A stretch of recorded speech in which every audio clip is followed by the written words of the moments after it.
А я буфетчица. А это видно по платью и по прическе. Все? Нет, не ночевать нигде. Такой банальный прием. Сразу скажу, я не такой. Ты о чем вообще? На первом свидании секса Men olan bolşunu görürsün melano. Hiç açan gepek etmeyen aşıklar. Rök meni bu. Bana diliyordu berleni kılan. Senin sevgin öyle şu sunva.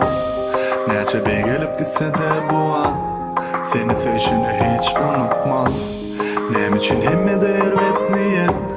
Men arada bir derek gel. Vakti gelir barına diyer.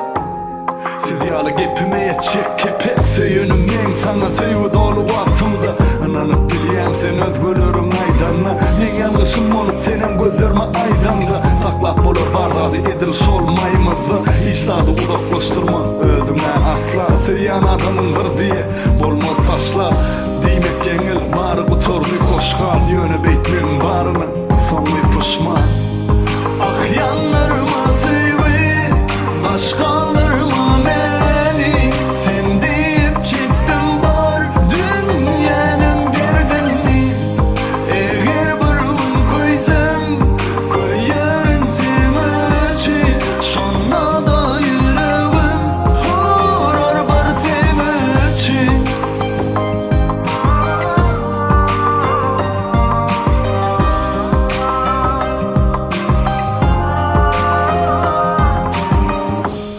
Bana hasedim yakin tanan Hatta bilelikte onu savun Gözüm gelinle gözüme kalan Döremesin kendin yalan Seni baktığına yetirmek için Ehli yükü özümü alan İmma bu yoldan dönmeli olsam Men sensiz yerin yüzüne kalman Kavurma geçenim üçün sebep ol geçen Men üçün vacip zat yok bari yönü kıy Men bile bağıt kur yılgır meni yönü Söy yaktı yollardan ayrılmak bize gerek mi hey Tayin olun mi men koloyladım Geleriz izimize koçölerde aylanıp Seni görünümden eri söyleyen Bulan ozarlı dimasam men basım sana öylönüm Beni yanlarıma sevgi başkalarıma beni Sen deyip çıktın var dünyanın derdini Eğer burun koysam